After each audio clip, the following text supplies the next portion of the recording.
Hi everyone, we're united by race. I'm Junko Goda and I'm here with Ben Lee. How's it going, Ben? Good, Juka. How are you? Yeah, pretty good. Okay, it's actually we're recording this on a Saturday, June 14th, which is the No Kings protest rally.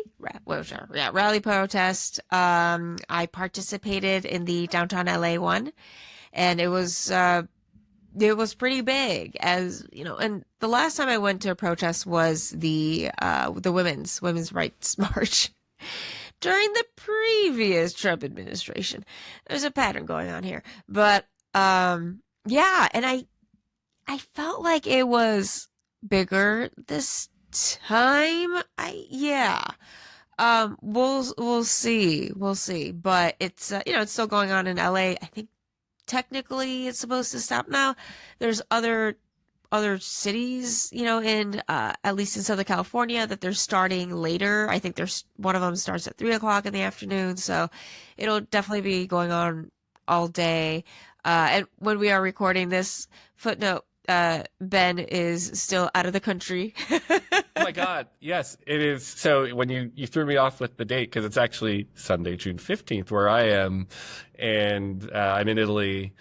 And yeah, like the last few days while I've been here, it feels like the world is burning down because you've got Israel bombing Iran, you've got the protests going on back home, you had a plane Yeah, crash in India, you India. have state senators in Minnesota getting assassinated. I mean, what is Yeah. happening? It's a It's crazy. weird, yeah, it was a weird morning. Yeah, and yeah, adding the Israel Iran skirmish. Hopefully, it'll just stay a skirmish.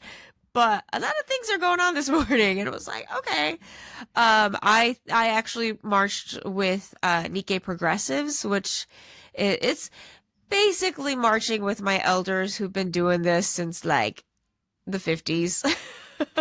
So, and I was also, yeah, and I also was like, okay, I want to be there for an X amount of time. So just kind of peeled off. Uh, it was just, like at one point when we peeled off and started to kind of backtrack, at one point we were, sandwiched between a block where it was blocked off by LAPD because that street was one side of LAPD headquarters. So we could see to the other side, like clear to the other side of the block, and it was just a massive amount of people. So we didn't even realize. I think we were probably towards the front. But it's just, I mean, I guess I'm looking forward to seeing some of the aerial footage because you just have no idea. You're just, if no one's ever been to a protest in a major city, it's like you're just surrounded by like a wall of people. And, you're all going in, unison and stuff, but you don't know how deep in you're in, in the Mm. crowd and stuff. But at Was the the yeah. National Guard hanging out with you? So I didn't see any. There was a handful mixture of let's see, probably local and then maybe national guards at like the one of the side entrances to City Hall. I believe the front of City Hall was they were switching off between National Guard and Marines. I'm not quite sure. That's like just what I heard in passing. So that was the yeah, it only had to do with buildings. So people or was it there was National Guards or Marines when it had to do with buildings. Otherwise, like it was kind of a ghost town. All the businesses were ready. They boarded up. They were closed today. Although, shout out to Cafe Dulce in Little Tokyo. They were open. Everyone else pretty much is boarded up in Little Tokyo, and I popped my head around the corner and I could see the door open. I was like, "Hey, Dulce's open!" So, props to them. They just had some, anyway, so like they weren't like serving any food. It's so Cafe Dulce is my friend's coffee shop in Little Tokyo. It's coffee and pastries, sandwiches and stuff. So they're not doing anything kitchen related and only drinks. And I think they were gonna keep serving till right about now, and they were gonna just go with the flow and see how the rest of the day goes. From the sounds of it, it's been okay. I don't know how the rest of the country's been doing. I'm sure we'll probably get an update on that in the morning. but it's, there's a lot of like, I think like good positive energy, at least with the protests for now. We'll see how things go overnight. Peaceful But protests. yeah, That's the key, right? that's the key. But LA's still a big city and it's so ground zero as the Sure. experimental site. So I think it'll be fine. It's not like people are coming out in numbers. Like, yeah, it's only it's like 40 arrests here, 50 arrests here, Yeah, which but isn't like a generally lot. people are smart too, right? Because they understand that a lot of this is also tied to the fact that Trump sent the National Guard when maybe he didn't have to. So if you are truly at least part of the, I know this isn't all about ICE, but if like part of the protest is related to that and you know not wanting the National Guard there, then by all means, the more peaceful the group proves themselves, the more it proves Gavin Newsom's point to Yeah. Trump, right?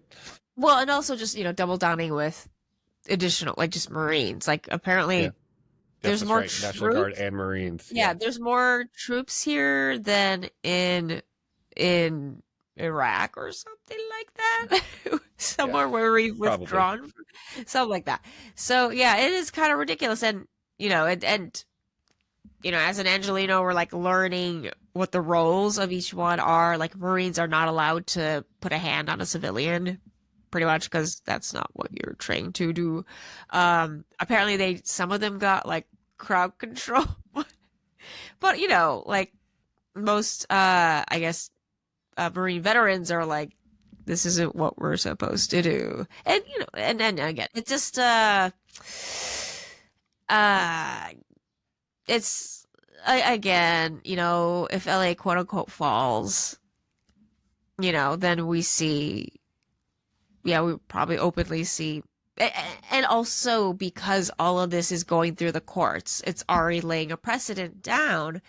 So, yeah, if it ends up being like a president can say that there can be a military presence without it being necessary, then everyone's screwed. So, um, yeah, yeah. It's where like that's kind of moving toward that fascist government and really the courts Yeah, the courts have they don't get all the attention necessarily after the fact, but right. they've been pretty good about upholding and not allowing some of the Trump administration directives, like a Yeah, lot I of think that was the. it. Yeah, the Ninth Appeals Court yesterday, blah, blah, blah, so blah. So you just But, hope, right? You hope like that's the one piece of the government that just kind of like isn't that easy to bend, but yeah, it's a well, mess. Well, checks and balances, it's being tested right now.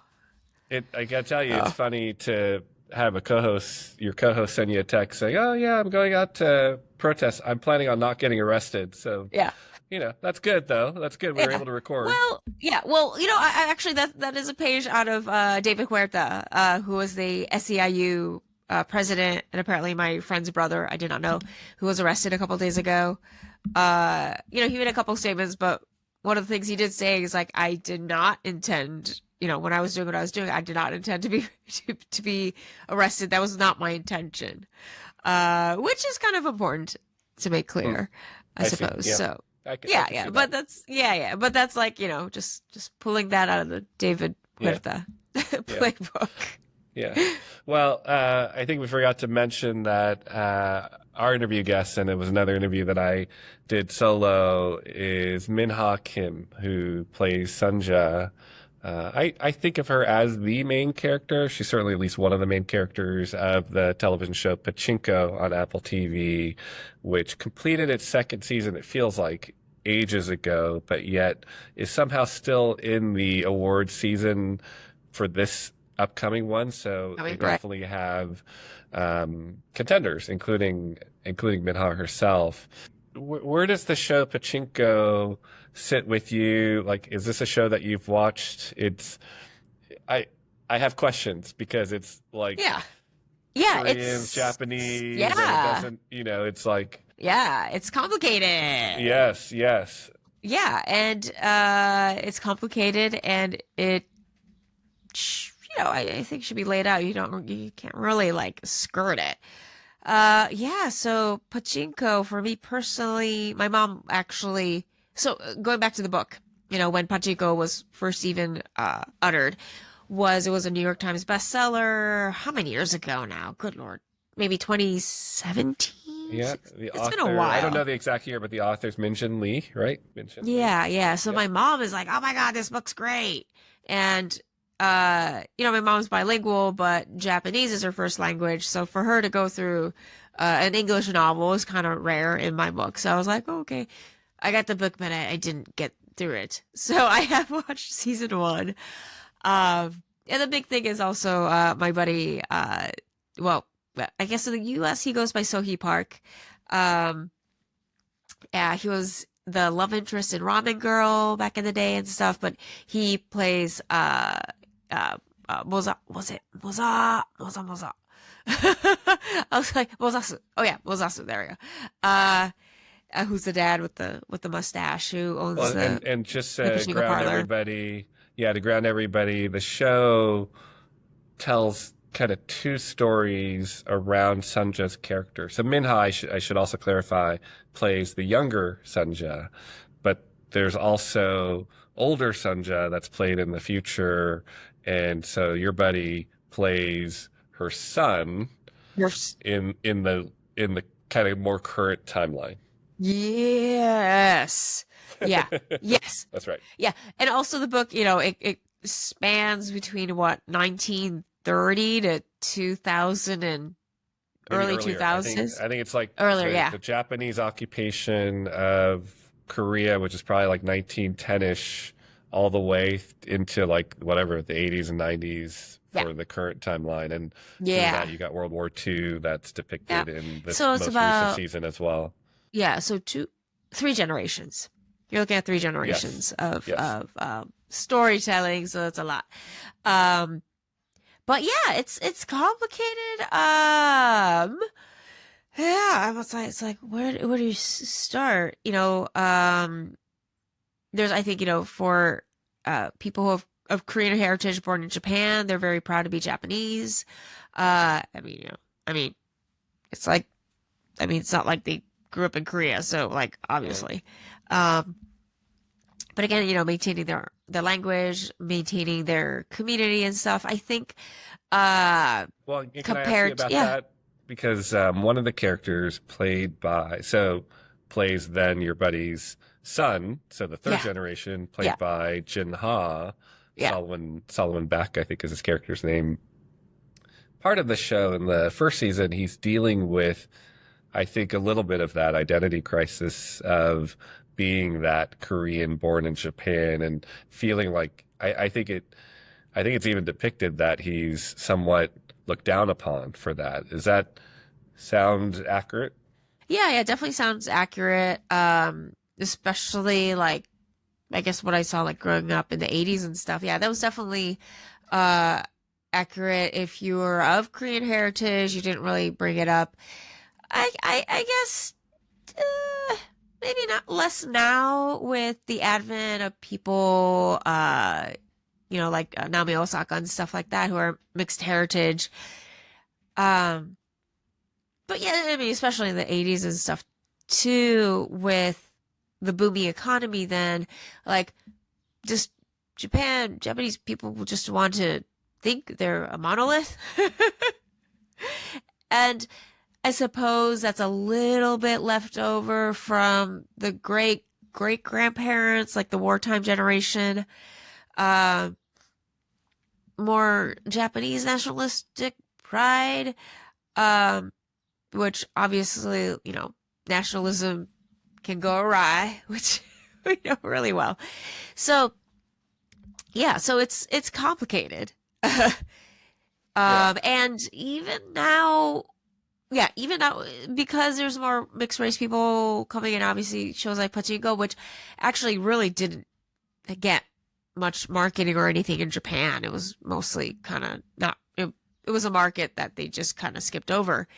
Yeah, Japan's still really, yeah, I think Japan is sensitive about the things it's done wrong in historically speaking. Yeah. I Yeah, think that's why I asked you the question, right? Like the Japanese and Japan doesn't come out looking so great in major portions of this uh, book or in the show, but it's an important part of history, right? And it's, frankly, war, right? It's what happens in war and occupation.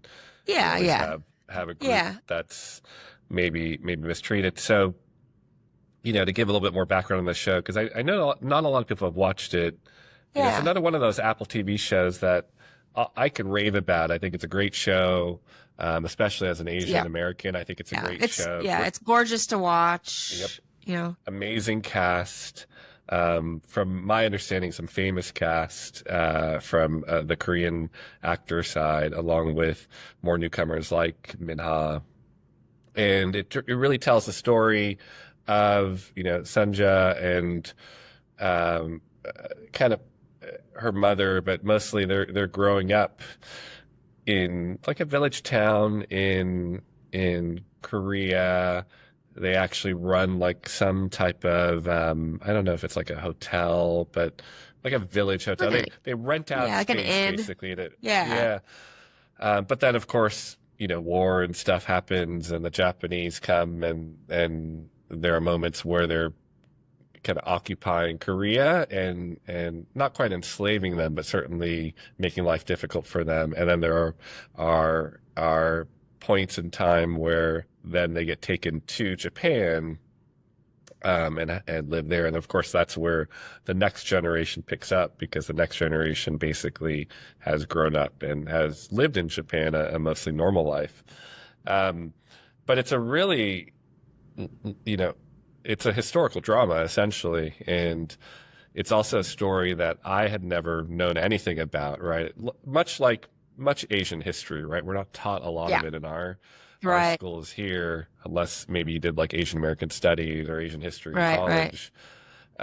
So I find it fascinating, like you said, beautiful to look at, and then the acting is there's the actors that we've mentioned already. It's probably worth mentioning that Anna Right. Sawai is also in this show. So before she rose to Emmy Shogun fame, she plays a pretty significant role as Solomon's maybe not girlfriend but love interest in his workplace. Like, it's just an amazing cast. So I highly endorse watching it for anybody that hasn't seen it. But back to Yeah. like the you know the The the complexities. yeah, it's it makes me think so many times when I'm watching this show, like, God, Koreans should just hate Japanese people, and Yeah.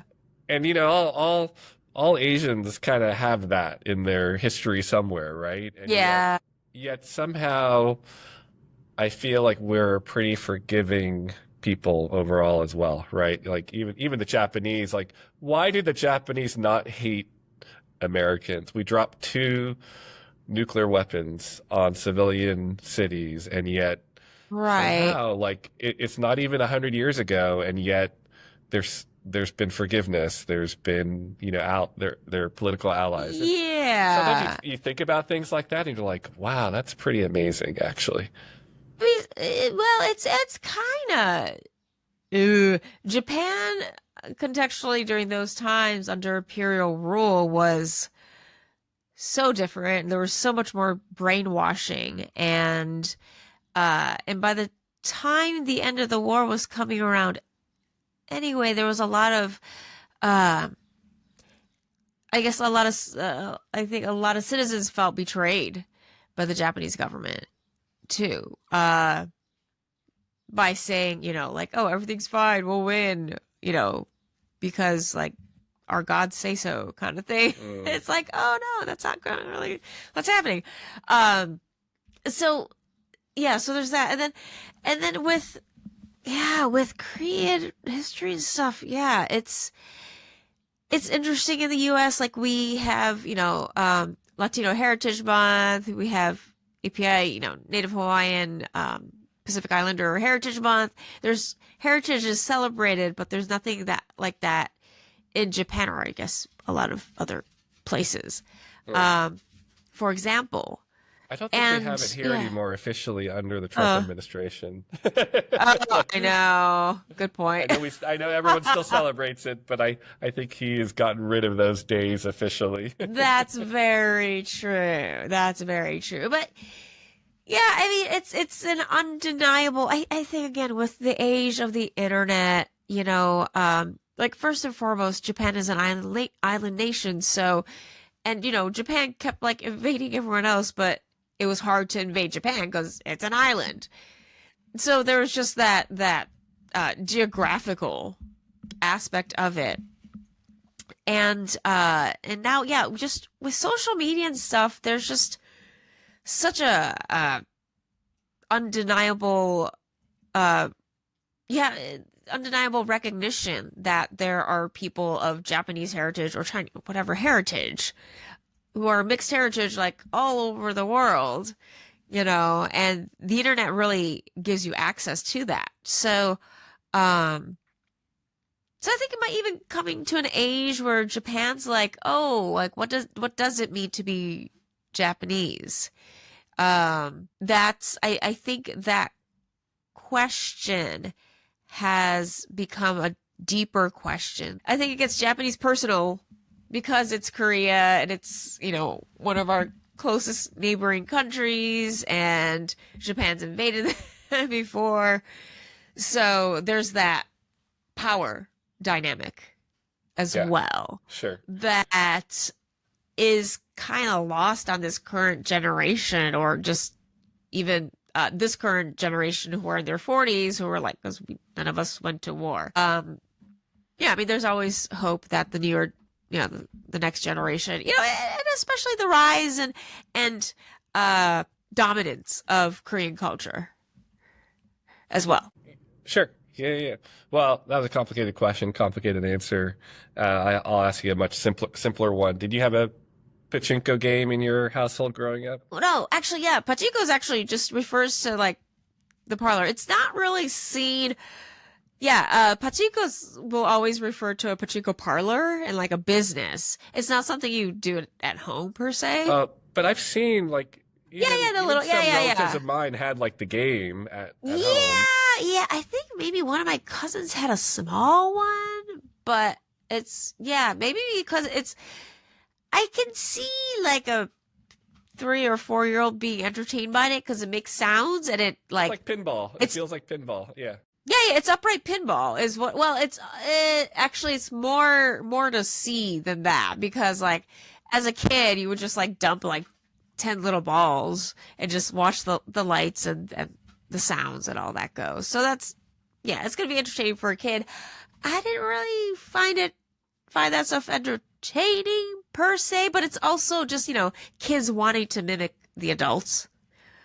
I Yeah. guess, Yeah. unfortunately, you don't really want to be doing this as a career, but like, and, I don't, I had no context. I used to see that oh yeah, game in whatever friends, like maybe my dad's friends' homes or something. And I never knew it was like a gambling thing. I just thought it was yeah, some type of like I said, like a pinball, fun little arcade type of game. So I always had a positive memory of it. Not really till I watched right. maybe more recently than the show Pachinko, but certainly most of my childhood I thought of it as just a game. Yeah, so it's not a game. It's a game that's associated with like 50 and over men smoking back when you could do that. And yeah, and these pachinko parlors would be like, it's not even a parlor. It's like it's just a massive just warehouse with rows and rows. It's not even like when you hear parlor, you see like a small space. Like no, we're talking like warehouse, and we're just aisles and aisles of these machines, and they're just next to each other. So yeah, it's definitely a gambler's thing to do. Yep. Um, by the way, this is just going to completely turn this conversation in a completely different direction, but Yeah, yeah, on the way over, one of the movies I watched on, my little TV screen was The Last Samurai, which yeah. Okay. which I'd seen before. It's actually a film I like, and I know the criticism, of course, white Well, savior yeah. Does it type of hold thing. up? Well, I was going to ask you the Well, question first. Like, what's your opinion of that movie? Do you think it's I have like to watch it again. atrocious? Yeah, I mean, so Do you find it offensive though? Like Tom Cruise has to save the right. Japanese? Oh yeah, yeah. So my question is, has atrociousness gotten worse or not Yeah. since it came I out? Is my question. I have to rewatch it though. I actually think it comes down to two perspectives on this movie, right? So one is, do you think that the name of the movie, Last Samurai, I thought about this after watching it. Okay, okay. Is the Last Samurai Ken Watanabe? Is it Tom Cruise? Or do you not say samurais with an S, and therefore the samurai could just be his whole tribe, right? His whole clan Right, that right, kind of is featured in the movie. Because right. if it's Watanabe or his clan, then it's not as It's offensive. Watanabe. It's Uh, Watanabe. are At you least, your my pronunciation? yeah, you were saying Okay, good, good. Watanabe, but it's Yeah, Watanabe. I am not good at pronunciations as we've learned on this show. Well, at least with Um, Japanese names, we can. yeah, At you least can I can be always fix me on responsible for those. that. Yes. Nothing else. Yeah, so that question, right? And I'd like to think it's about the group and not Tom Cruise. And then the second perspective is, does like Tom Cruise really, the white savior? Is he really a white savior in this at all, or is he Right. actually Just the outsider. enabling us to learn that he actually admires their culture so much that he Right. betrays his, employers and whatnot. So all that said, I could defend the movie and say I like this movie. I actually do like the movie, but there is one just awful line in the movie that they have to, like, there needs to be a director's cut, which Yeah. is when one of his few interactions with the um, The woman? woman that's taking care of him, right? Yeah, that was Koyuki. That's her name. Her I've never stage seen name. her in anything else, by the way. That was her only US thing. She never really wanted to do US productions. Okay. Yeah. Um, but anyway, and she's lovely, right? Now, there's a scene where I think he helps her carry something, and she says, Japanese men don't do that. And he says, well, I'm not Japanese. You're like, that one Oh. line, just get rid of it, because that's the white savior piece, Yeah. right? Yeah, yeah, yeah. But everything else in the movie, I like, right? And really, I think Ken Watanabe, like, he should have at least been nominated for an Oscar. He is so good in this film. I'll have to rewatch it. I don't think anyone thought it was that. I don't think anyone thought of the performances were that good. I don't remember. Yeah, Oh, I'll you have gotta to watch it. rewatch it. Yeah. Not only do I think he's so good, but I think he's so handsome. Like, it's Yeah, like, yeah, yeah, yeah.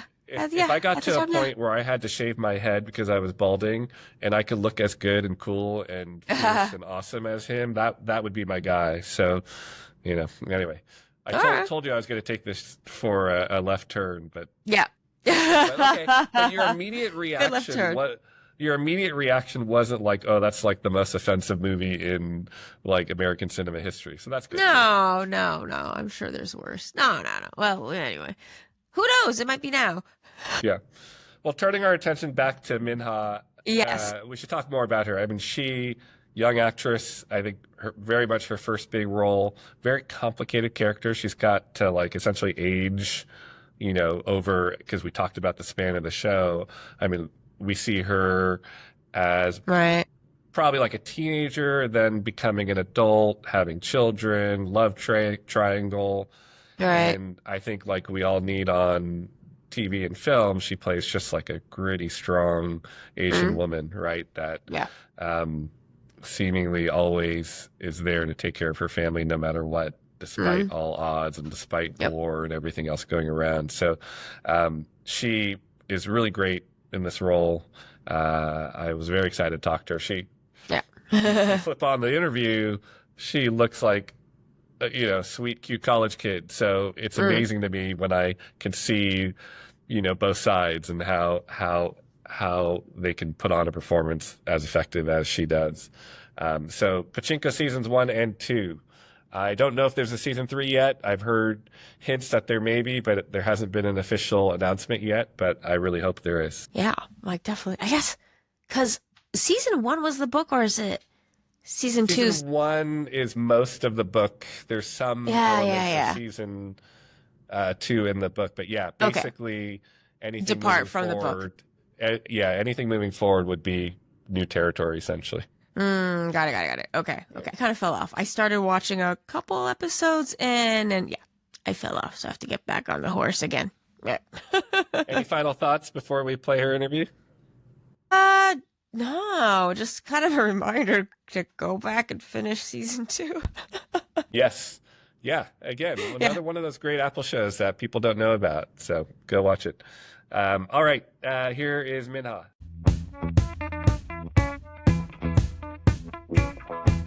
Hi, Minha. How are you? Hey. So I'm Ben Lee with United by Rice and Awards Focus. So nice to meet you. Good to It's see amazing. I'm so used to seeing you in your Pachinko you. look that you you look so different. You look so much younger. Yeah. Well, thank you. You have to play so many. You have to play such a big range on the show. Yeah. Well, anyway, super big fan. It feels like it's been a while since season 2 of Pachinko. So my very first question for you is, what's the latest news? Have you heard any rumors or news about season 3? Have you seen any outlines or scripts? Not yet, not yet. We're still hoping that season 3 could make. And I hope, I mean, and we are all gathering our mind for the next seasons to come out, and we always talk about what's going to be the next step, and we always imagine our own story of the characters. So, but not yet, not no new updates about the third season. Do you feel like from the book, there's enough material at this point to point you in a direction of what you believe season 3 would look like for your character and your sons, and the direction that there was some trajectory as season 2 ended, right? And do you think there's more of that story to tell, or do you just need to see kind of a fresh story from Sue and the team? I think it's kind of mixed because starting from the second season, there were a lot of stories that were newly made, besides from the novel. So I think if there's a third season, I think there could be the path like that. Like there could be the story more about the Noah, I guess, because in the novel Mhm. there are more story about the Noah, and we were all very curious about the Noah story side. So I think will be the mixture of the new invention of the new writer's version of the Pachinko and the mix of the based on the novel. Mm. Now, as you've been on this show, I'm sure the reaction from fans from uh, whether it's from Korea or locally or to Western global audiences, has the reaction surprised you? Because whenever I talk to someone who's a fan of Pachinko, they rave about it, they love it, and it means so much to them. I'm always surprised, and I always do appreciate about their reaction. And one of the things I was very surprised was that it was like 2 years ago, 3 years ago, right after Pachinko got released, and I was just walking through the New York street, and a lot of people recognized me rather than in Korea, because Apple TV just got released on the Korea that season. So and I remember there were a family who was from Norway. They were a Norwegian family, and they told me that I saw your show and I loved it. And they said we were immigrant as well, and so we were so attached to the show, and it just resonates them so much. And then that that moments were so powerful because that was kind of my first reaction from the people on the streets to recognize me, and they told me that they saw the show and they just um, they had so many sympathy about the characters and about the stories. It was very emotional. So it was how can I say, it was so it made my day, and it was kind of like a very big things to me. So, and after that, all the reactions were kind of related to those reactions. So, I mean, like even in Korea, after that, a lot of people told me that it reminds of their grandmothers, it reminds of their families, of their daughters, sons. Mm, And that really made me proud of my characters itself. mm. Well, I mean, obviously, you play such a resilient character, right? I think that's the easiest way to describe her. Um, is she easy for you to play? Like, how much of you is the same? God, playing Sunja was never easy. It was so hard, especially Mm, for the second season. Whenever I feel that, especially when I have a scene with my kids, with my children, mm, it was so hard because I've never raised a kid in my life. So I ask a lot of things to my parents and my grandparents and grandmother and whoever who has a kid. And I even asked for the directors because three of our directors had kids. So I asked them, like, how did you raise your kids? I mean, it's so hard, like, especially for the scene where Noah said that he doesn't want to go to the college for the family. That scene, I remember it was the hardest scenes ever. I had to do the performance because in my mind, I was like, do I have to insist him? Do I have to like be angry, or do I have to calm him down? I mean, there are a lot of methods to make him go to college because his dream is also my dreams as well. So mhm, those kind of things mhm, where I raise my children, where I kind of mad at them, or whenever I feel so hard because I love them too much, was a very complicated emotions that I have never felt in my life. So yeah, it was not that easy to portray Sunja. And but for the first season, I found a lot of similarities between Sunja and me. I guess that's where I start to build up mm, and layer my character.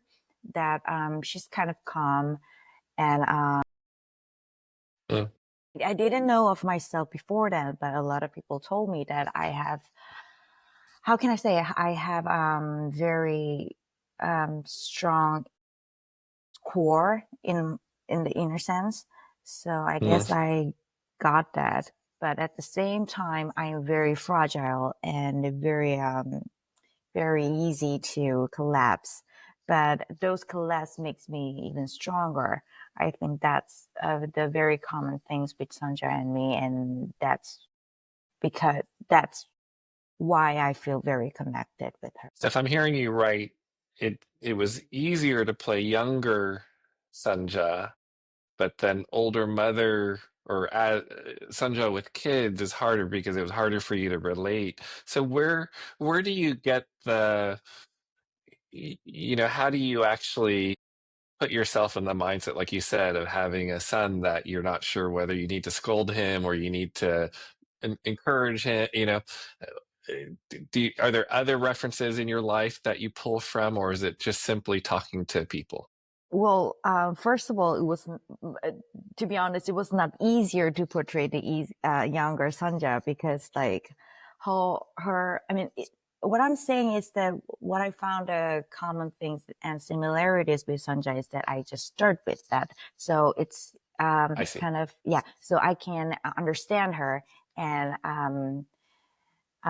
it's not easy for me to portray her or articulate her, but it's kind of easy for me to be in her.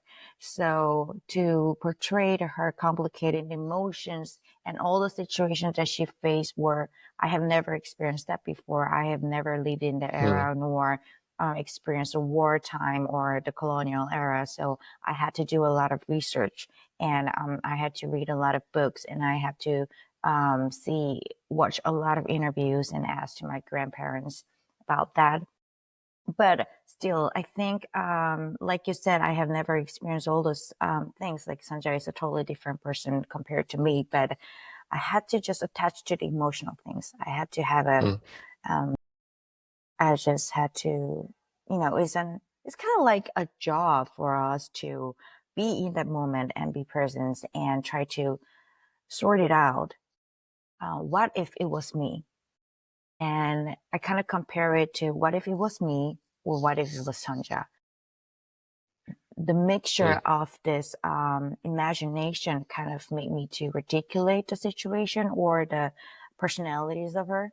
So I just had to focus and concentrate and try to imagine it a lot and try to picture all the images um, that I had wondered, all the situations and all the emotions and all the obstacles, those kind of things. And mhm. one of the things that really, really, really did help me was just on set, other actresses, other actors. They were so just them. They were so just a characters themselves. So it just helped me to just engross in the moment and just to think them as a characters itself. So whenever I face them, um, I had a lot of experiences that I've had an emotions that I had never anticipated when I read the script. So thanks to all the actresses and actors, and the script itself was beautiful. So it was kind of easier for me to just like naturally get into that waves. So yeah, all this kind of mixture, all the people helped me to be in that moment, I guess.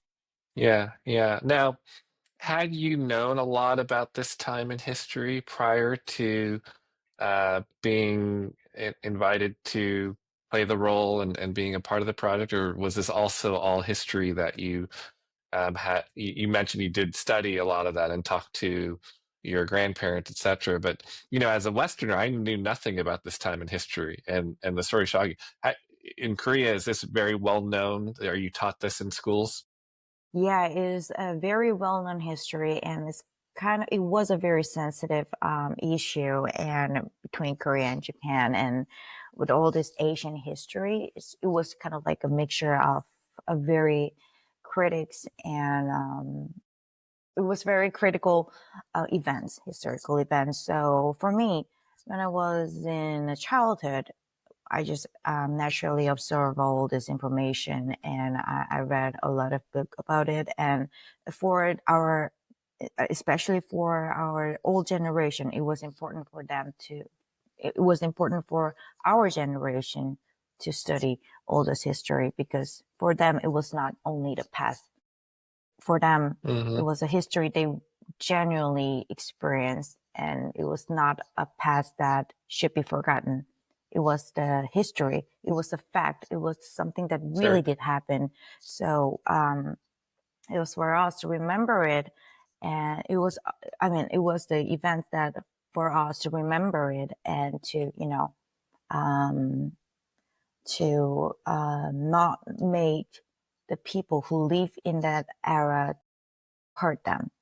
So yeah, it was. I was very well known about the history, but especially for the show, I had to learn more about it. I had to learn more deeply about it, and especially not just about the fact research. Like I said, it was very, very important for me to attach to emotional things. Sure. Do That's you yeah. in talking to your like grandparents or other anyone that you talk to about this era, I imagine it can bring up a lot of emotions, and that's not something that a lot of Asians like to maybe share or volunteer. But how how much did they tell you that what they're seeing on Pachinko like actually felt like real life to them, like this that that it was accurately portraying what they went through? And did you ever hear stories from them that resonated with the stories that you're talking about on Pachinko. You know, in other words, like one storyline is how, yeah, most of the Japanese people were terrible, but then there's this one person that maybe is helping, right? Like any of those type of stories come from your grandparents? Well, for example, my grandmother couldn't stop crying while watching Pachinko because it was not just only about like historical events or those kind of things. Because I seriously believe that our show is not about like historical um, show. It's about the woman who, the four generation who live and suffer those era, and it's about their family and about their relationship and about their life. Hmm. I think it's about their life in that era, especially in that era. So my grandmother, while she was watching it, um, she said like she couldn't stop thinking about her childhood. She Mm, said she missed her mom, and she was kept thinking about her siblings and her daughters and sons.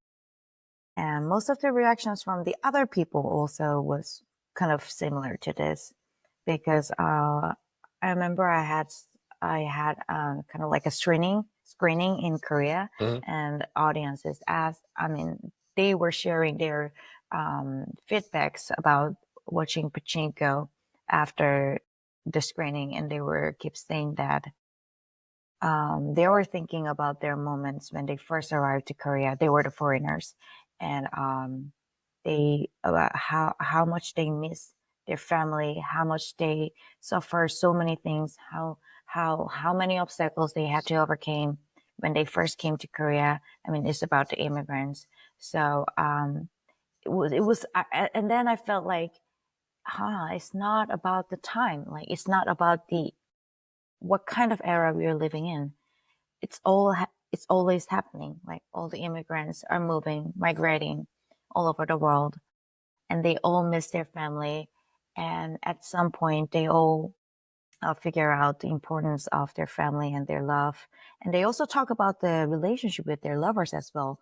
So mm, yeah, I mean, all these reactions about their life, all these personal emotions, it's just the feedbacks that I get that also got it resonated me so much, and I learned so mm, many things from them as well.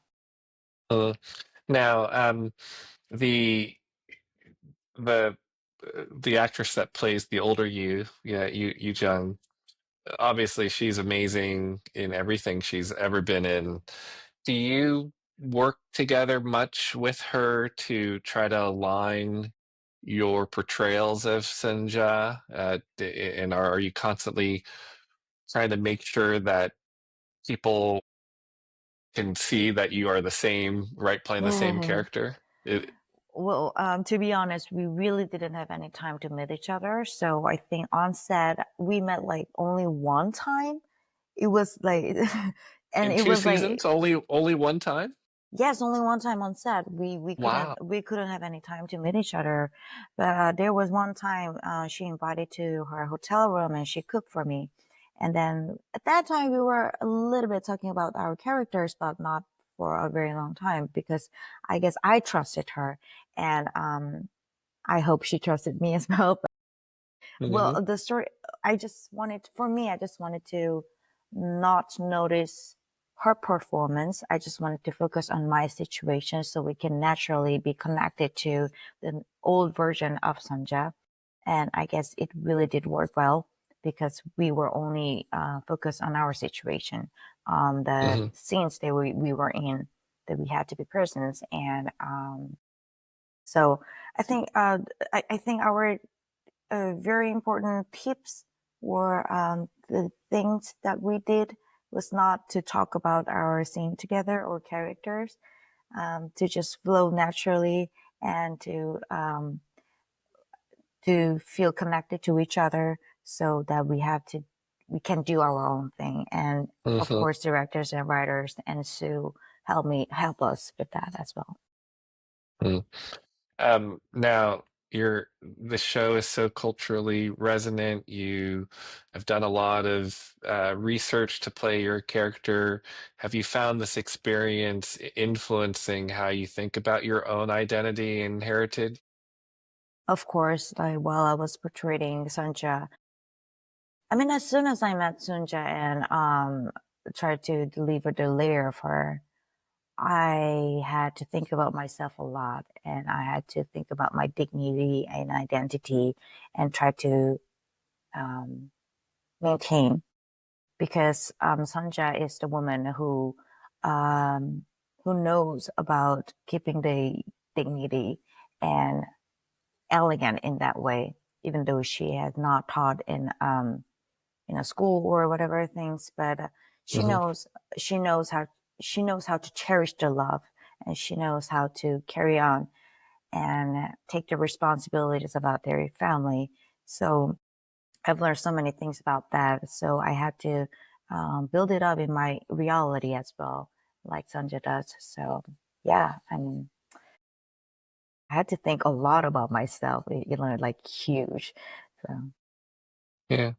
Um, well, the show Pachinko started at a very interesting time as like Korean dramas and Korean culture in general has become so popular in the United States and just globally overall. Now that you are a rising actress from Korea with a global platform, how do you hope to shape your career? What are the stories that, besides obviously, we all hope that you come back and there is a Pachinko season 3 and more. What other stories are you drawn to, and what other stories would you like to tell? well, I think there are so many, so long paths that I have to go through, and like, thank you for calling me the rising star. But well, I still believe that I'm just a baby. I'm just a toddler. I have so many stories to tell, and I think when I first received the scripts, I think I love the stories that is based on love. Every story that is based on love, and that carries on about the love, and about the relationship, and who can build out my stories, and has a lot of layers, and being very honest to myself. I really wanted to deliver all those kind of stories that is very honest, and who can be me by myself, um, which can start from myself. Now, you talk about love. There's obviously the love of your family in the show, the love of your mother, of course, your friends, but there's also romance. Do you consider yourself like, are you a romantic at heart yourself? I think so. I hope so. I mean, I love about these romantic things, and this always make me very, how can I say, very like a little girl. So Mhm. yeah, I love romantic things, and sometimes I wonder I can do some romantic stories as well. Can I ask you one last question? Yeah, We of like to course. ask everyone this question. Long day of shooting, you're tired, you're hungry. What's your favorite rice dish that you like to eat? That's a hard question. Well, I remember when I was in Toronto for shooting the second season. Remember whenever I had a very tough day, I come to my home and I cook the not the soy sauce cabbage soup. It's a Korean Oh, soup. Yeah. So I always cook it. It's very easy to make. So I remember I have that soup and a white rice and kimchi. okay. That was my Yeah. meal. Very warming, very comfortable. Yes. Well, thank you so much. I know you Thank have to go. It was a you. pleasure to meet you. Thank you so much. Have a good day. All right, bye-bye.